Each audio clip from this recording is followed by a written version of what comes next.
Well, good morning, everybody. Appreciate the opportunity and appreciate you tuning in this morning on our update and our webinar we want to put together. So we've got a few more people that are still plugging in here slowly, so we'll give them just a couple minutes and then we'll get started.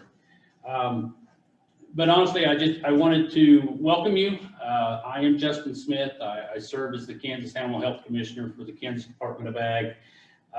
And we felt like it was a timely conversation to kind of give an update to a lot of our constituents out there regarding our feral pig program that we have here in the state of Kansas. And to give you a little bit of background, about 25 years ago, Kansas made a conscious decision to get aggressive in regards to feral pigs. And we actually started to get some laws on our books that dealt with feral pigs. And over time, them laws have expanded and they've changed. But all in all, basically what it amounts to is that it is unlawful to transport, import, house, or possess feral swine in the state of Kansas, as well as it's illegal to intentionally release any pigs or knowingly release any pigs into the wild state for that purpose, as well as feral swine. And then most recent update is it made it illegal for any person to operate a high fence facility to hunt for the purposes of feral swine. So like I said, over the years, for the past 25 years, we've had laws on the books, and we continue to have that in that. And so we've been very aggressive, and I think you'll see today from the update that we're going to give that it's been a good move, and we've got decent control. I guess I'd put it at that. So based on that, we did enter into, several years ago, KDA entered into a collaborative effort with our USDA Wildlife Services partners here in the state to basically develop an active control and eradication program. And that still continues today. In fact, KDA over the last several years has provided some fiscal ability to the Wildlife Services through a memorandum of agreement.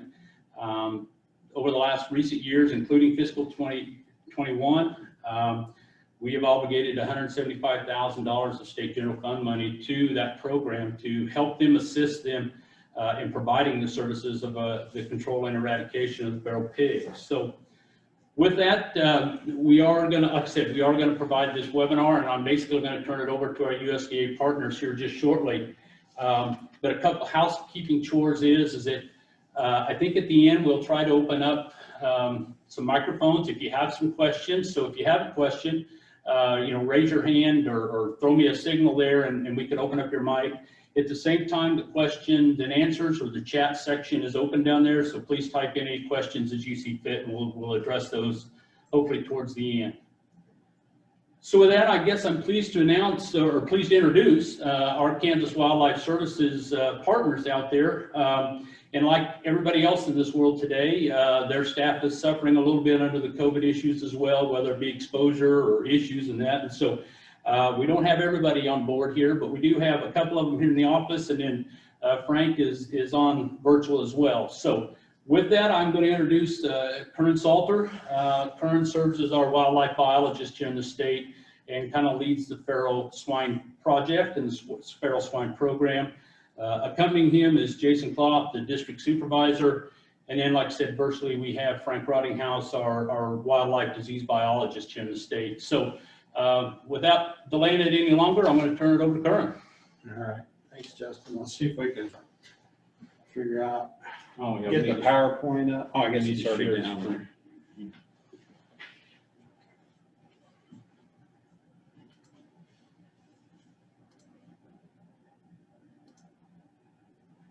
There we go. Thank you.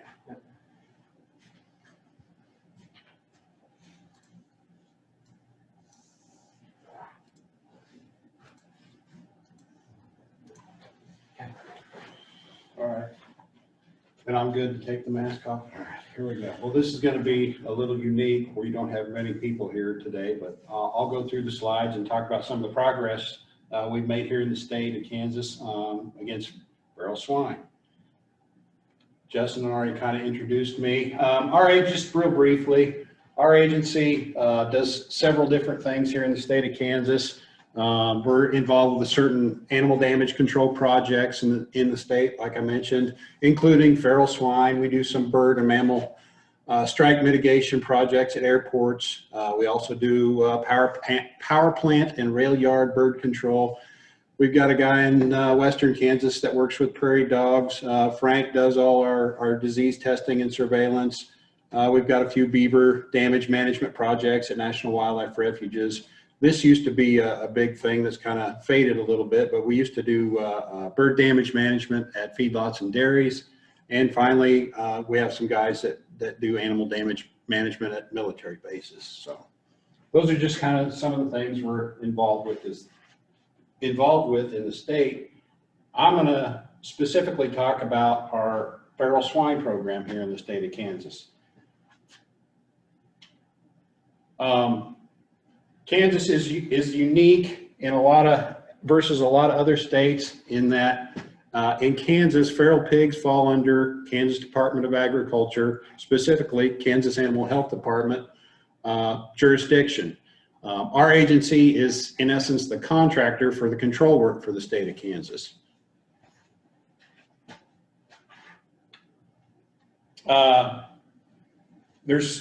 I'm sure there's some confusion about what's a Russian wild boar, a wild pig, a feral pig, and we're going to kind of start at the beginning, at least recent history. This is a European wild boar. These animals are native to Europe and Asia. Notice the genus and species, Suscrofa. They have 1 to 2 litters per year, 4 to 6 pigs per litter. They're native to Europe and Asia. And over the years, that animal was domesticated in Europe and China into the farm pig we have today. You know, no hair, high reproductive rate, but notice the genus and species, it's still the same. If that animal, if this farm pig was to get loose and kind of go into the wild, in a couple of generations I've read, they will start to revert back to that Russian or European characteristic. All a feral pig or a wild pig, when we're talking about here in Kansas or anywhere in the United States, is they're kind of a hybrid from all sorts of domestic breeds. They've also got some of that, you know, Russian blood in them, Eurasian wild boar in them. The difference is these are a little bit more reproductively successful. 2 litters per year, 6 to 12 pigs per litter. Sows can be mature enough to breed at 8 months. On average, litter size is probably in that 6 or 7 range. But that's all a feral pig is just kind of a hybrid of domestic and Russian and different breeds that have kind of reverted back to that wild state. Nationally, feral swine distribution in 2020, they're present in at least 35 states and as far north as Idaho, Michigan, Oregon, and several Canadian provinces. They are present in every county in Oklahoma and Texas. And we're going to talk about this quite a bit. And in our approach, this last bullet point is expansion that was primarily due to illegal translocation by humans.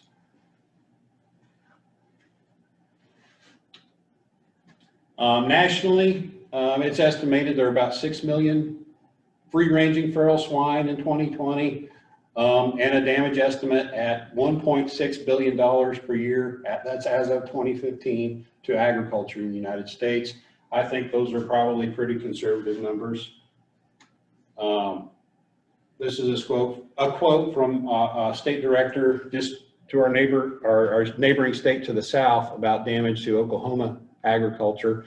This is from the Oklahoman in July 26th of this year. It's in the hundreds of millions, we feel certain of that. That's just in the state of Oklahoma alone. If I had to guess, our damage here annually is $250,000 or less in the state of Kansas. These are some slides of some damage that we've taken over the years. This was a rural house out in the country. The lady woke up and her yard was rooted up. This was some milo damage in Miami County. The next slide will show that. That was in one night. That was also in the same area. I think it was the same field. One night, milo damage in Miami County. Corn damage, feral pigs damage corn kind of in different ways. I don't know if you can see this at home, but after planting, they'll go right down the rows and pick out the seed corn. I've got several slides of that. This was in Bourbon County. They got the whole field right after the farmer planted it. As you can kind of see, hopefully you can see at home, they're going right down the rows, picking out the seed corn. This was a field in southern Labette County from last spring, I believe. Same deal. It looks kind of like a farm equipment went down the rows, but that's pigs. They just went right down the row and picked out the seed corn. It's kind of an aerial view of corn damage. I'm not sure where that was taken, but that's pretty typical. They'll just kind of go in and flatten areas and wipe a lot of it out. This hay pasture damage there, I believe that was in Bourbon County. Did I bump something, Justin? I think you just move your cursor up there. This was wheat damage in Chautauqua County from a few years ago. I don't know if that's showing up all that well. This is some more wheat damage in Chautauqua County. This is from several years ago. You can kind of see they just kind of root around. More wheat damage. This is a little country cemetery in southeast Chautauqua County. They kind of tore that up one night. That's not a, it seems like that happens about every year or two down there at that cemetery. That's one of those places we regularly check. Pasture damage in Chautauqua County.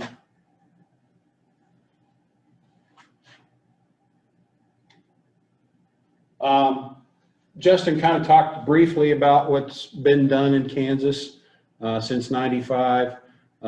This is kind of just a few bullet points on what's been done.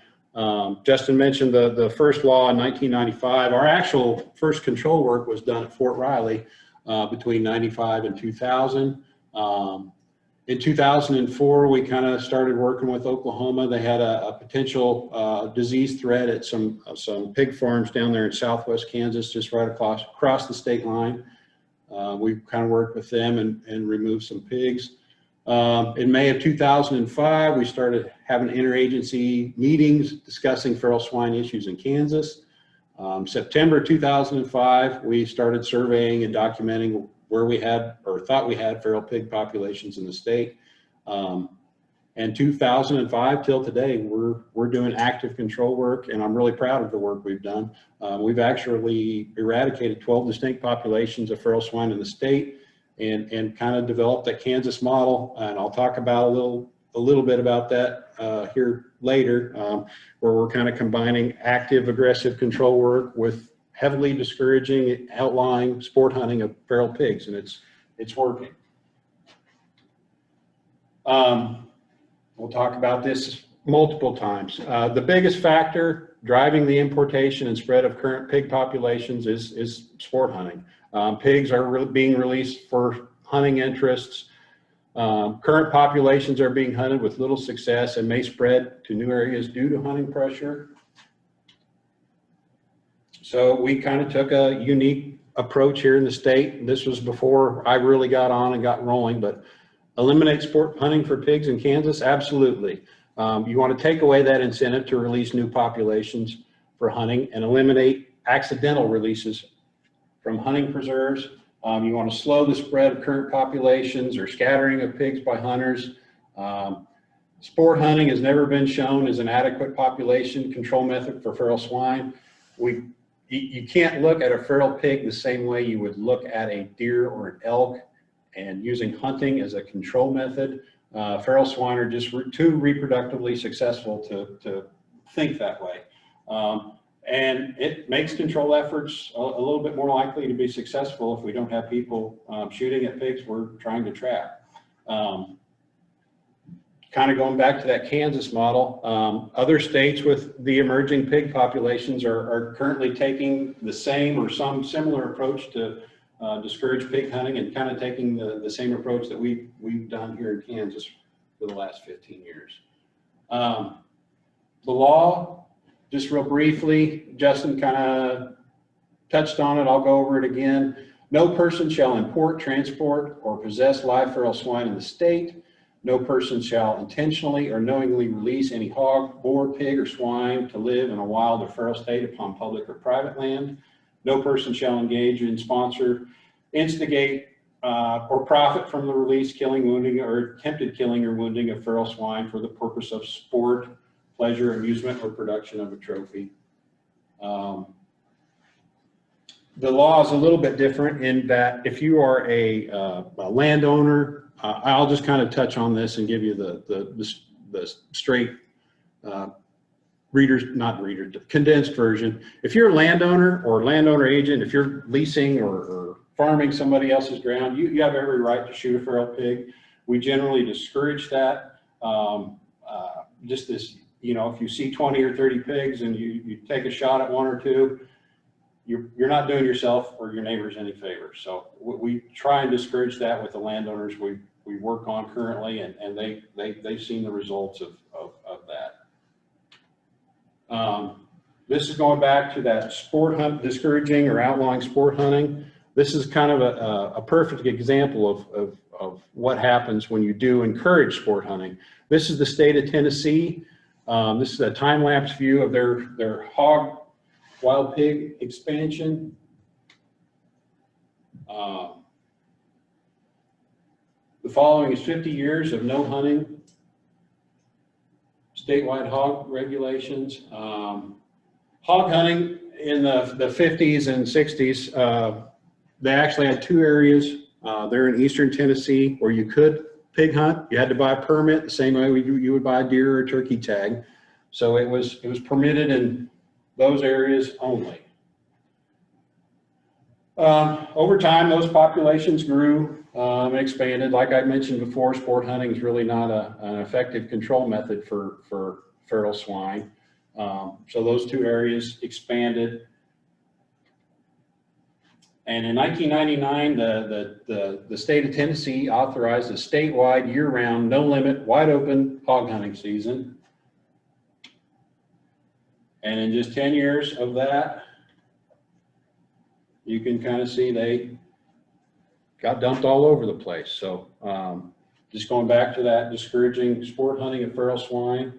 And if you encourage feral swine sport hunting, you usually end up with things like this. The control methods we use, three primary ones: trapping, aerial operations, and then thermal scopes and firearms. Our trapping is a process. When we're trapping, our goal is to remove that entire sounder. We don't just want one or two out of that group. We want the whole group. That process can take weeks and even months sometimes. Sometimes they definitely try your patience. Wireless technology has made a huge difference, and we've embraced that the last 6-7 years. Your process up until capture, you pre-bait, get a corn pile. We get a head count with our trail cameras, and we need those pigs to consistently show up for at least 5 days and nights before we set up the trap.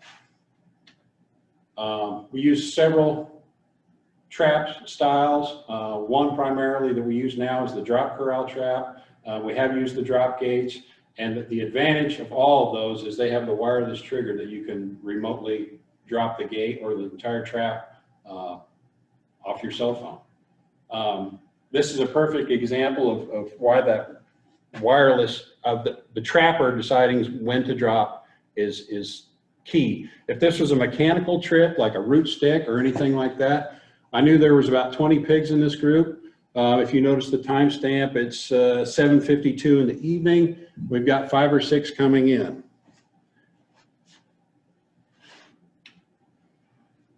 About 10-12 minutes later, the entire group's in. You know, that process took 10 minutes for the rest of the group to come in. If we'd have been using a mechanical trip to drop the gate here, we'd have caught 5 and educated 15. So that's the advantage of the wireless trapping systems. that we use.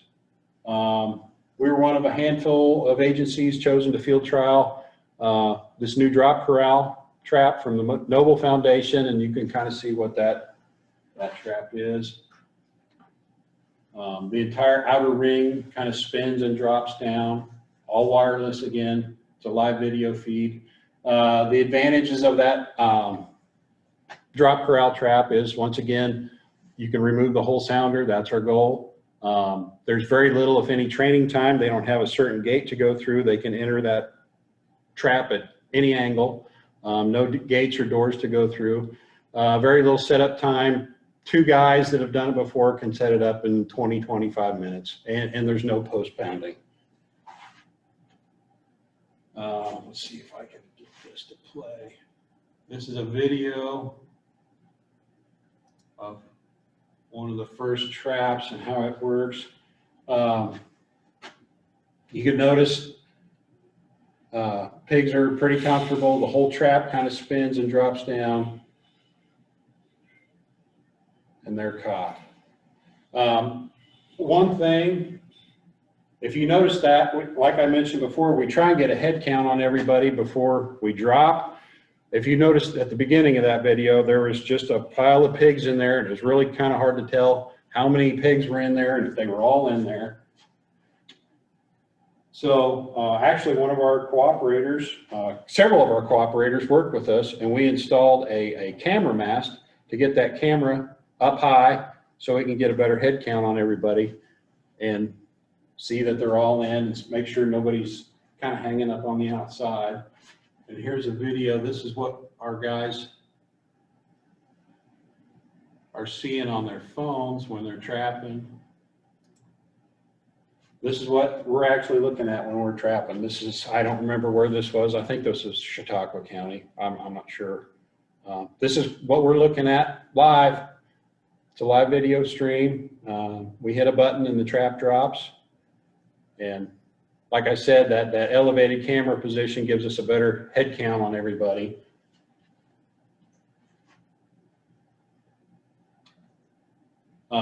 The other key control method we use is the aerial operations. There's several advantages to this. We can remove trap shy pigs. We can fly a lot of really inaccessible areas that we can't really get to on the ground real easily to trap.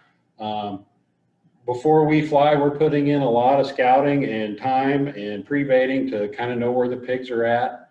And the final advantage is with the helicopter, you can cover a lot of ground.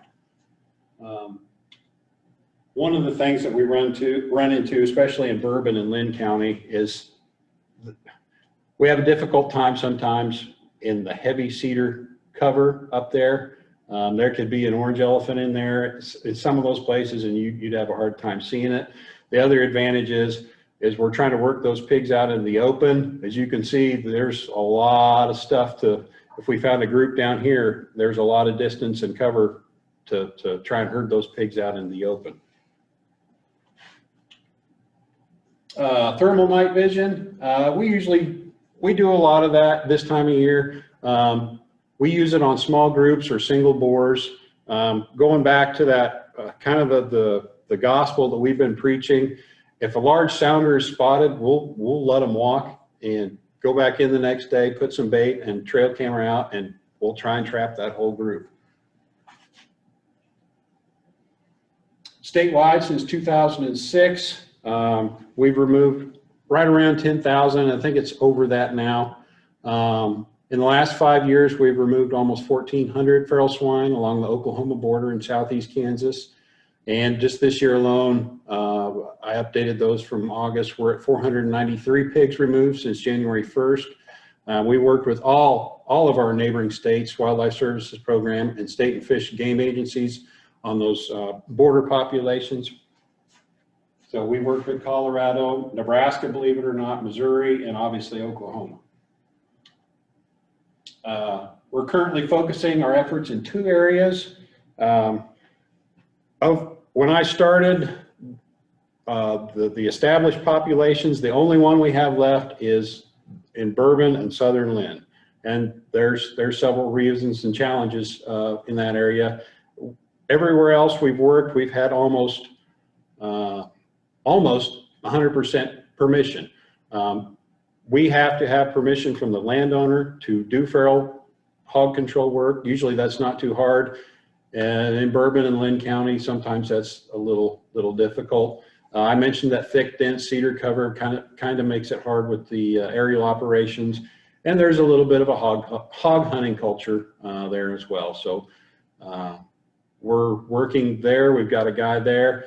And then the second area we're working is about 140-mile stretch in south central to southeast Kansas, all the way over to, basically from Arch City clear over to the Missouri state line. We've had excellent cooperation from landowners in this area. Probably 99% of the people that that have called us and we've worked with, we have had any problems getting permission to work there. I think they know what's at stake there. Our challenge in this area will be to halt northward expansion. Just, this is not a knock against anybody watching from Oklahoma. You guys have got a lot of pigs. Last estimate I saw was around 1.5 million. Oklahoma Wildlife Services here in the last couple of years has put some more resources in the northern interior counties, and that's made a little bit of a difference for sure for us. The current population estimate, if I had to, give you a rough guess, is around 1,000 pigs. That estimate can change daily, either up or down. Sometimes we have some, when I say we're doing work right on the border, we're doing work literally right on the border. So that can kind of change from day to day, week to week, month to month. Our control program, there's me. We've got a guy in Bourbon and Lynn County. We've got a guy in Sedan that kind of covers Cowley, Chautauqua, and Montgomery. We've got a guy in Parsons down there in the southeast corner of the state. We're working on about 150 landowners in Bourbon and Lynn, and around 100 landowners in the state line from Cowley, Chautauqua, all the way over to basically Baxter Springs. I've talked with Missouri, so Brad, if you're watching, this isn't a knock against you, but this is just kind of a comparison and contrast between two approaches and when it comes to feral pig control. I think I talked to Brad yesterday in Missouri. I think pigs were probably around in Missouri before the mid-1990s, so that might be a little inaccurate. But basically, we had pigs introduced in both states at about the same time. Kansas, we took the approach of discouraging and banning sport hunting. Missouri encouraged sport hunting. Now, I put this little caveat in. They've strongly discouraged, banned sport hunting on all public areas in the state here in the last couple of years, and they've made some pretty good progress.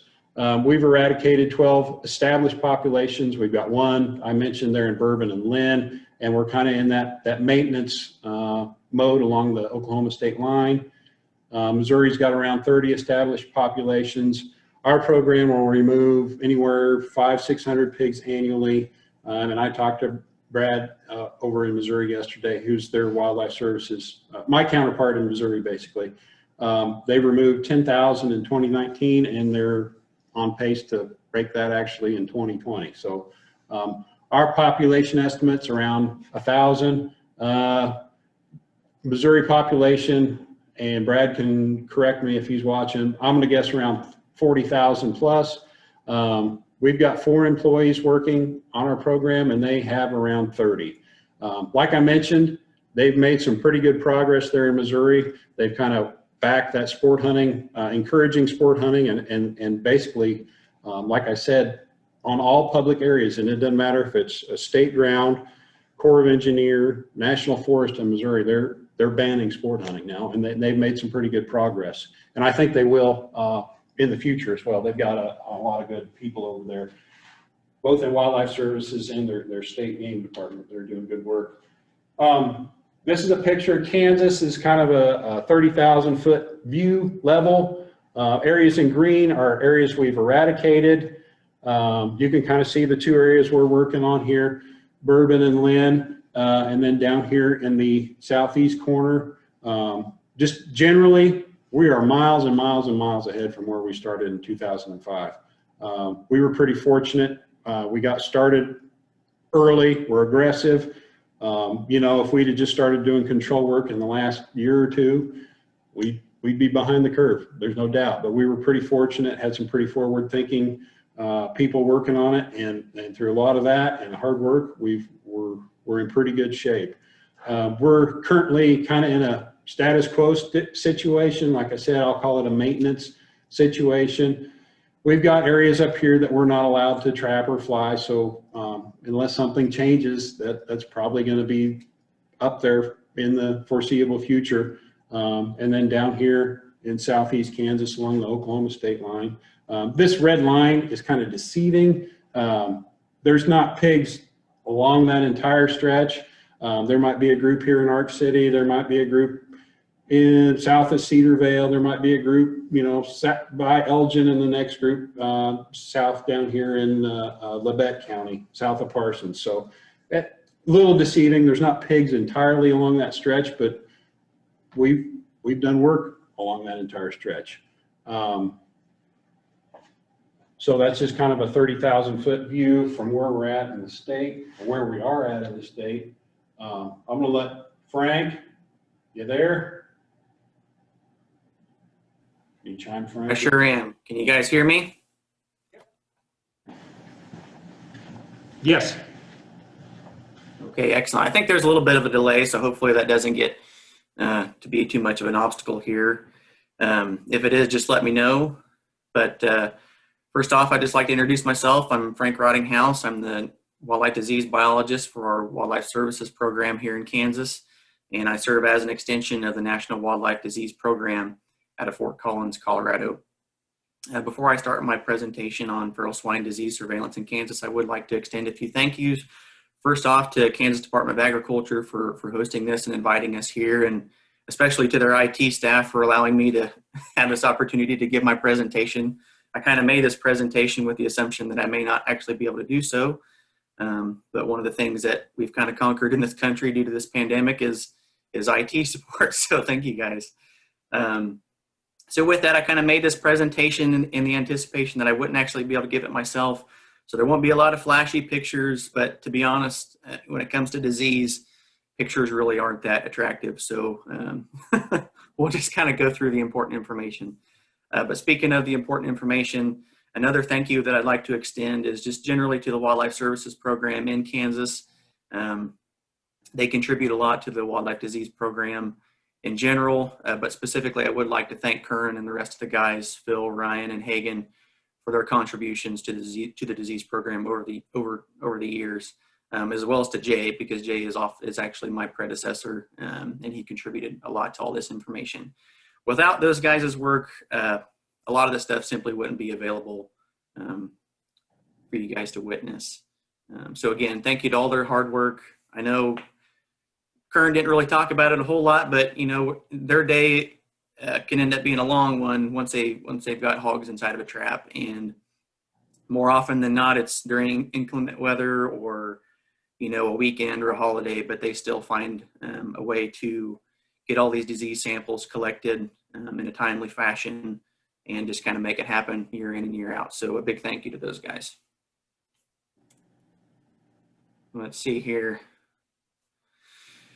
Okay, so like most other states with active feral swine programs, Kansas's program routinely collects and submits swine specimens for various disease surveillance projects. Most of these projects are coordinated by the National Wildlife Disease Program, which is housed in the USDA's National Wildlife Research Center in Fort Collins, Colorado.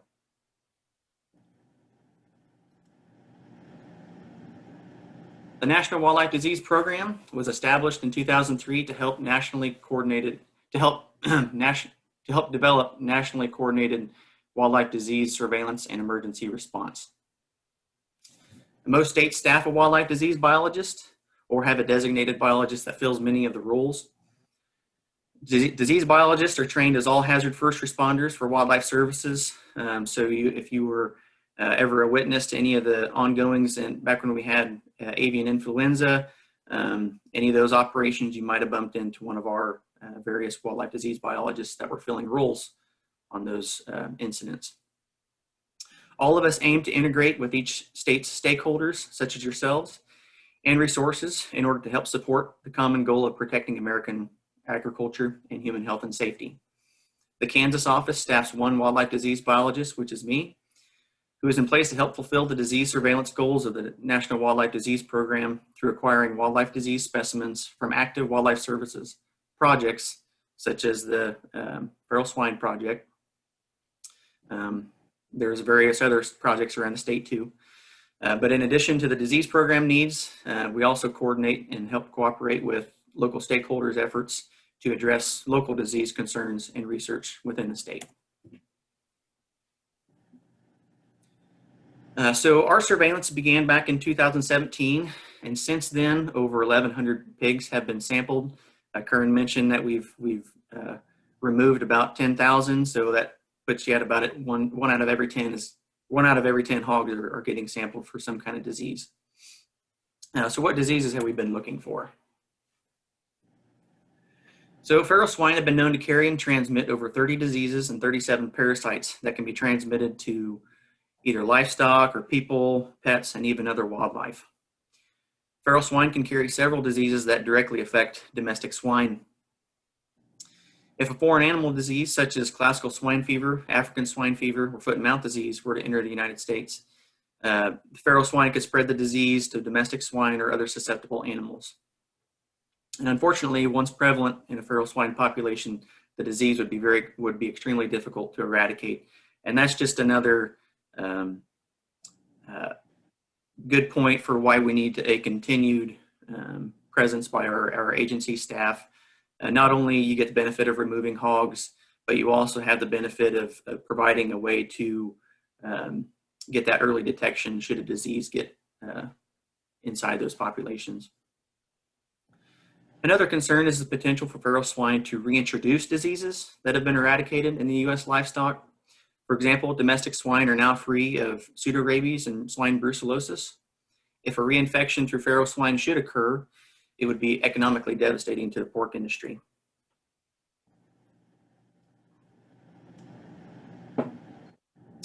Though it's a rare occurrence, feral swine can also directly infect people with diseases. For example, brucellosis, and we'll talk a little bit more about this disease later, but just for example, it can be transmitted to people when blood or other body fluids from an infected animal comes in contact with a person's eyes, nose, mouth, or open wound. So it's certainly a consideration, knowing that people out there are working with feral swine, they're sometimes butchering them, processing them. So it's certainly a safety risk in that regard. Feral swine can also carry harmful organisms and diseases such as toxoplasmosis, tularemia, trichinosis, swine influenza, salmonella, E. coli. I mean, the list goes on and on. And a lot of these sicknesses can cause death to people who consume contaminated food. Oftentimes, and more often than not, it just kind of makes them really sick. So with all that said, if you do feel ill after coming in contact or consuming feral swine, please contact your physician. So this list here is a comprehensive list of all the diseases that we've tested for in the past for feral swine. The ones that you see highlighted in yellow are diseases that we have confirmed here in our feral swine population in Kansas. The top 3 on the list are diseases that we survey for every year without waiver. And then depending on federal funding or national priorities, we do include surveillance on some of these other diseases. But just real quick, we'll go through some of these that we've encountered here in Kansas: pseudorabies, swine brucellosis, leptospirosis, influenza A, toxoplasmosis, porcine epidemic diarrhea virus, neospora, Seneca Valley virus, blue tongue, and sarco. As far as our current surveillance goes, this is kind of a list of what we're all contributing to right now. Like I said before, classical swine fever, swine brucellosis, and pseudorabies are included in surveillance every year without waiver. And we'll go through those diseases here in a little bit. In addition to those 3, we've also included African swine fever surveillance. It's a passive morbidity and mortality surveillance. We've added that just because of its emergence in the global its emergence as a global threat to the pork industry. We also have the opportunity to survey for plague and tularemia out of select hogs. We also contribute to tick-borne pathogen research through the National Wildlife Research Center. And we also contribute to the Feral Swine Serum Archive and the Genetic Archive at the National Wildlife Disease Program. We also cooperate with various research projects through universities or other non-wildlife services agencies.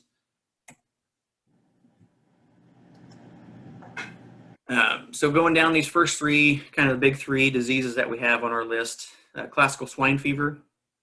It's a disease caused by the classical swine fever virus. The disease is a foreign animal disease that was eradicated from the US in 1978. There is a high and low virulence form. It is transmitted primarily via direct contact with infected animals or the ingestion of contaminated pork or garbage. Can it be transmitted to domestic swine or other livestock? And the answer is yes. Swine infected with high virulence CSF can cause fever, abortions, bleeding, skin discoloration, and death, and similar mortality rates to African swine fever, which can often approach 100%. The low virulence CSF virus, it may be difficult to detect, as the symptoms, including fever and poor reproductive performance, may mimic other common diseases of swine. This is a disease that cannot be transmitted to humans.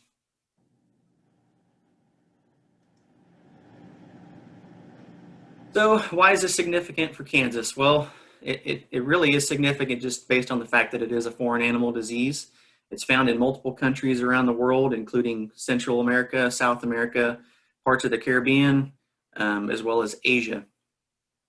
An introduction into the feral swine population would have the potential to cause significant impacts on the pork industry and pork supply. There's never been any case of classical swine fever in the feral swine in Kansas, thank goodness, and hopefully we keep it that way. Our surveillance efforts include serum collection. So this surveillance is done through serology. Serum samples are collected from targeted age classes of hogs in targeted proportions in each county with a feral swine population, that is.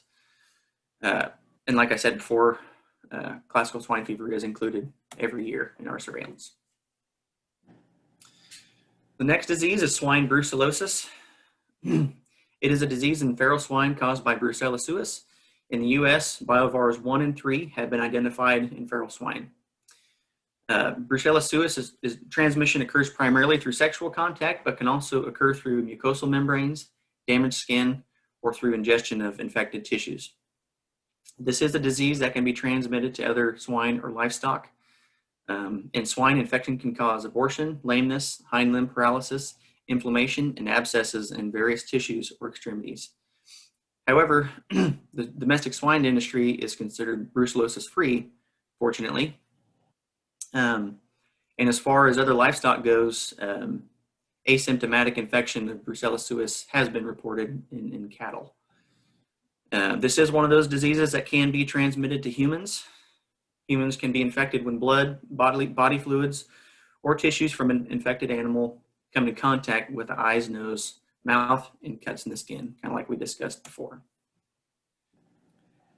Its significance in Kansas, well, it has the potential to cause significant impacts on the pork industry and pork supply should it be reintroduced into the domestic herd. Also, as previously mentioned, it does have implications for human health. Its occurrence in feral swine in Kansas, we actually have had 2 single cases in Kansas back in 2009 and 2010, so 2 cases total, both of which were in Cowley County. Again, brucellosis is actively surveyed for every year through serology in the same fashion that we select for our classical swine fever hogs.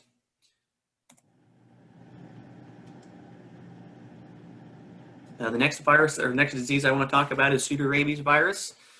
It is a disease caused by pseudoherpes virus 1. Feral swine are considered the reservoir for pseudorabies in the US, and the virus is widespread in the feral swine population. Pseudorabies is primarily transmitted through sexual contact, nose-to-nose contact, or ingestion of infected tissues. However, transmission can occur via aerosolized virus or contaminated equipment and clothing. And the bad part is infected swine can be long-term carriers of the disease. It can be transmitted to other swine and livestock. In young swine, infection can cause death, respiratory distress, and paddling. Infected adult swine may not necessarily display clinical signs, or they may abort fetuses. In livestock, such as cattle and sheep, and unfortunately companion animals like dogs and cats, infection can be fatal. Domestic swine, the domestic swine industry is considered pseudorabies free. Again, so that's another instance where a reinfection could be a threat that comes along with feral swine, and it cannot be transmitted to humans. So kind of like I said before, it does have the potential to cause significant impacts on the pork industry and pork supply. As previously mentioned, it does have implications for domestic livestock and pets. This is kind of where it gets interesting. We have had 32 cases identified in our feral swine population in Kansas since the beginning of surveillance. Approximately half of those have occurred during the 2010 to 2012 calendar years. The other half of those have occurred in more recent years, for instance, since 2016. And in fact, 6 of those cases have occurred just this last year in fiscal year 2020. So there's a lot of reasons for, you can speculate all you want on how those spikes can occur. Much like other diseases, population density is certainly a driver. And then you also certainly have the possibility of importation from other locations around the country that have higher occurrences of the disease in their feral swine. So either one of those could be a valid argument, depending on which time frame you're talking about. Surveillance on this, again, just like brucellosis and classical swine fever, it is surveyed through serology every year, and in the same fashion that we select hogs in.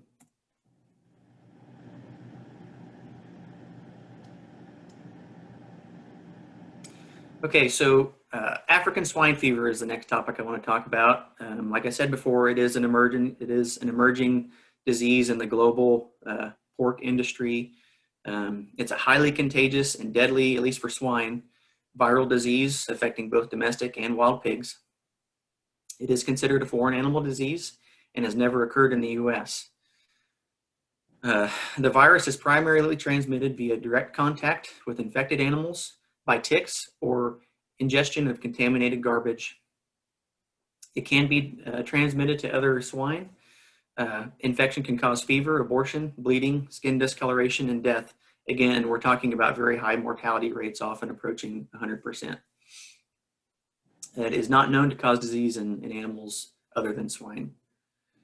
It cannot be transmitted to humans. However, it can't be transmitted to humans. It's not considered a food safety issue, but more of a food availability issue. The significance in Kansas, well, it has the same significance as as around the rest of the country. ASF is found in multiple countries around the world, particularly in sub-Saharan Africa. But more recently, though, it has spread through China, Mongolia, Vietnam, as well as within other parts of the European Union. And those countries are suffering tremendous economic hardship due to having to mitigate that disease in their domestic swine populations. Much like CSF, any introduction into the feral swine would cause tremendous hardship on the pork industry and pork supply here in the US. Of course, there's been no cases documented in Kansas. As far as surveillance goes, Kansas, along with all Wildlife Services feral swine programs, has implemented a passive morbidity and mortality surveillance strategy for African swine fever. Our field personnel are on the lookout for out-of-norm mortality events, observing the posture and behavior of pigs in and around trap sites as they're working them, as well as performing external evaluations on the hogs after they're euthanized, looking for lesions and discolorations that are consistent with ASF or really any other vesicular type disease.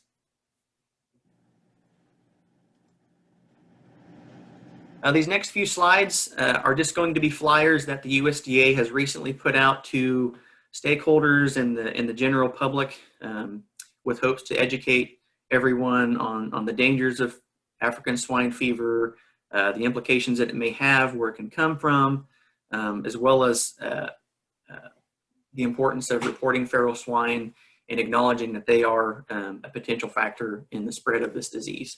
So a lot of the things that we worry about with African swine fever are mirror some of the things that we worry about with today's COVID pandemic. And so, one thing that the pandemic has done for all of us is really given proper credence to the importance of disease spread throughout a country and internationally. And hopefully, some of that mindset kind of soaks into the agricultural sector as well, too, because those equally devastating diseases are out there for our animals. And having the mindset going forward would be appreciated. Next slide, please. Again, another flyer we put out for detecting feral swine and reporting it. Both of these flyers, if you haven't seen any of these, certainly reach out to us. We can get you copies of these, and you can disseminate those at your discretion. Next slide, please. Okay, so the next thing that we do contribute to on an annual basis with all of our hogs is the feral swine serum archive and the genetic archive, both of which are housed at the National Wildlife Research Center. Each hog sampled through our routine surveillance has 4 duplicate 1 milliliter serum sample collected for submission to the feral swine serum archive. These samples provide a reservoir of serum for future disease investigation as well as research. Along with the serum archive, a strategically selected set of hogs that are sampled during routine surveillance also have genetic tissue collected for submission to our genetic archive at the research center. These samples can be used to answer a variety of questions related to genetics in our feral swine population.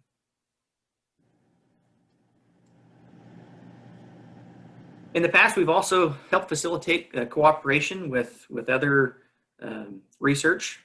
So we regularly accommodate a variety of non-wildlife services agency and or university sponsored research projects, such as toxoplasmosis that we contributed for through the Agriculture Research Service, and even more recently, the porcine endogenous retrovirus study that someone was doing at Fort Hays State University. We routinely cooperate with or contribute to additional research projects that align with the goals of the USDA. So those of you out here listening today, if you yourself are interested in certain research with feral swine or know somebody that's looking for access to samples, those are certainly valid questions that you can bring to us, and we typically do everything that we can to help facilitate those, because we definitely appreciate the additional research as well.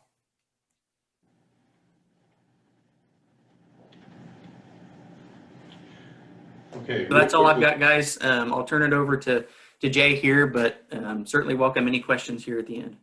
Thank you. Okay, thanks, Frank. You did a good job.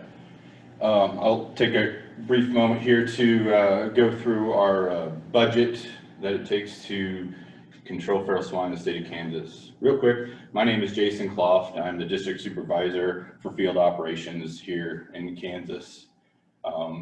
And going through these bullets really quickly, as you can see at the top, the Kansas Department of Agriculture contributes $175,000 cooperatively on an annual basis, and this is done through a cooperative service agreement. Going down, APHIS determines Kansas at a level 2 feral swine funding level. Each state in the country is tiered out into funding levels and based on their feral swine population, their need for control. And that's where we kind of fall out as a level 2. We apply annually for a border control effort through APHIS, and that supplies basically funding for an employee to work the Oklahoma border and control feral swine between Kansas and Oklahoma. That's another $80,000 there. Our subtotal operating budget with those three groups of funding is about $420,000. With that, we are allowed $60,000 for aerial hunting operating annually, and the National Wildlife Disease Program allows us $80,000 for part of a position there, which is Frank's funding. That also contributes to the sampling efforts through the National Wildlife Disease Program. So for a grand total, we get $560,000 annually for feral swine control here in Kansas. And this kind of evens out. If you subtract the 60,000 and the 80,000, we're back down to about 420,000. And that's typically the core amount of money we operate on for ground operations throughout the state. And you can see down here at the bottom how that's broken out. Through operating budget, salaries, benefits, there's 4.5 full-time employees, vehicle costs, which is essentially fuel only, supplies and equipment, which would include bait, traps, travel, and internet and phone. So in a nutshell, $420,000 gets feral swine control throughout the entire state of Kansas. So after that, I would open it up to any questions for anybody.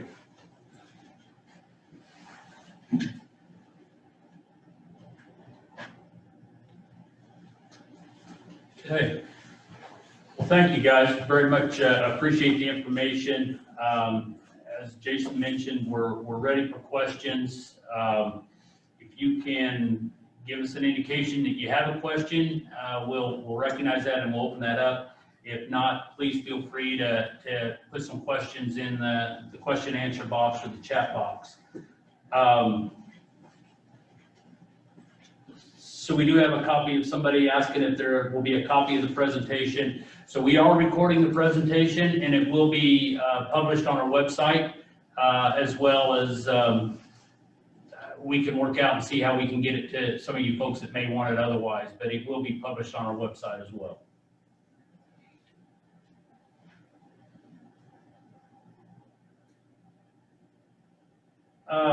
I've got a couple comments here. I don't know that it's truly a question, but it does say something about going back to the pictures of the pigs eating the cornfields. That, yeah, it looks like they're going after the treated seed or the young growing plants, which is, yeah, that's exactly what they're doing. They're just walking the row and as we lay it out for them, they're picking it up.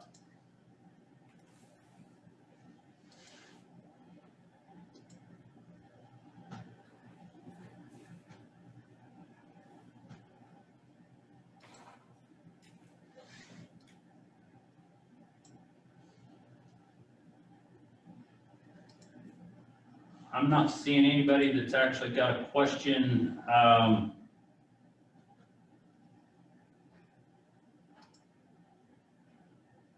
As far as asking a question. So if we lose funding, how fast could the population grow?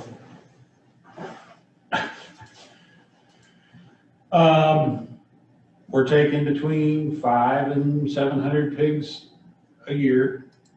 You know, I think there's been some research. I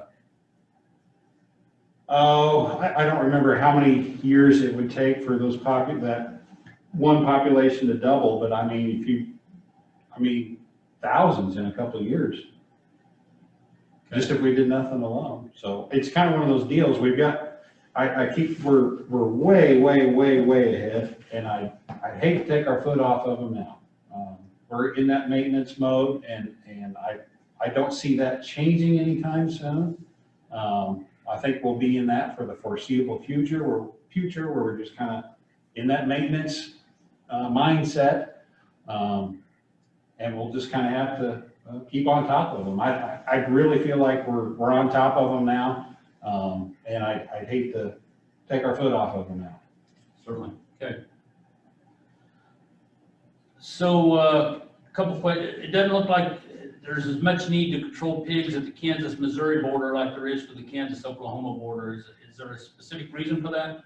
Oklahoma has more pigs. Fair enough. I think that would be the simplest explanation. Sure. Okay. Aerial control, is it as necessary today as it was a few years ago? Perhaps the latest technology for trapping is far more effective, cost effective. Yes, it's necessary. I think we talked about this in August. Years ago, probably 70% of our take was from aerial operations, and 30% was trapping.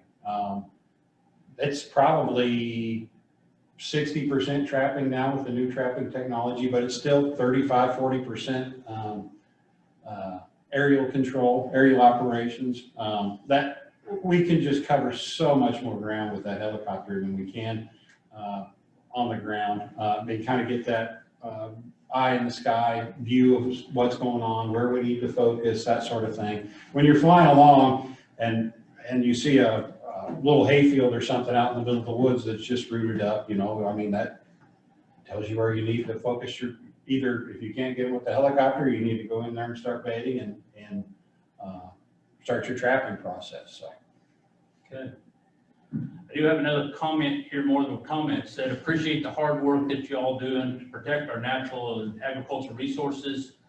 Without your efforts and leadership, the Kansas program would not be a model for the sparrow swine control. Also have a question, what is happening to encourage the landowners in Lynn County to cooperate?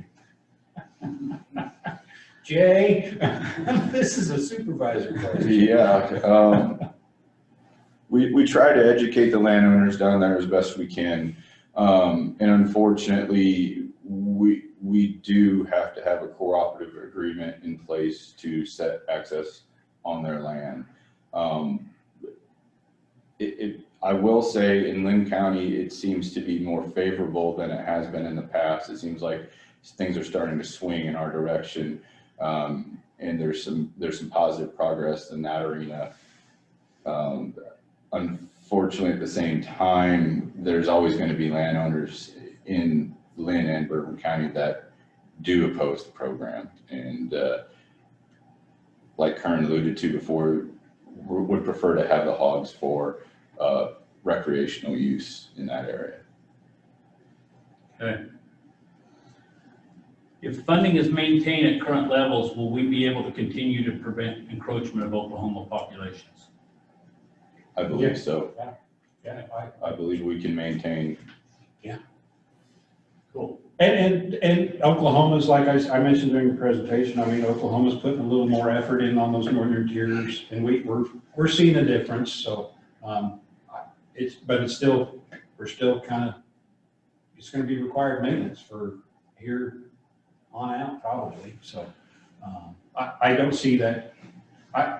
We'll be able to, I can't guarantee anything because you don't ever know what's going to happen, but for the foreseeable future, I don't see why we wouldn't be able to stay on top of things. If population expansion were to occur farther to the west, or if the Missouri population would encroach from the east, there's a possibility we could get spread out pretty quick as far as manpower goes. But as of right now, I think we're sitting pretty good. So there is a comment, a PDF copy of the slides would be helpful educating the legislator during the 2021 session. Yeah, I'll work with these guys and we'll see what we can get done based on that. So yeah. I don't think that'll be a problem.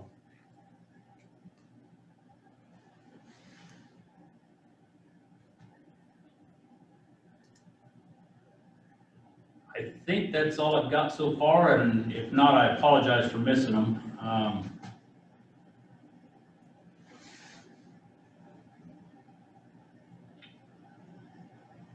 Yeah, if there's not any further questions, we, like to say, we greatly appreciate the time and the effort that these guys have put together to come forward and help us understand this program a little better. I think personally, as the Animal Health Commissioner, we rely on these folks a lot.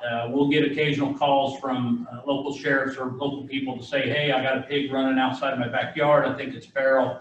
And these guys will basically respond and get us a picture and say, no, don't think it is, or yes, it is, or whatever the case may be. And so we basically follow up with that. So greatly appreciate their efforts out there by all means.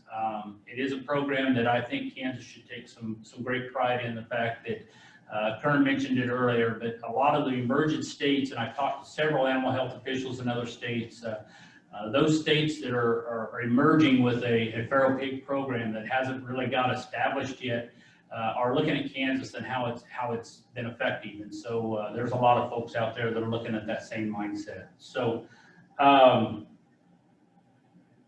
comment, great job, well done presentations. Thank you very much. So so with that, I think we'll finish up with that this morning. By all means, if you think of something that question-wise, feel free to email myself or Secretary Beam or Secretary Olson. We'll get the questions answered and addressed as we see fit. So again, thank you for your time, your interest this morning. We will make sure that we get this posted on our website. And everybody have a great, safe day. We appreciate it. Thank you.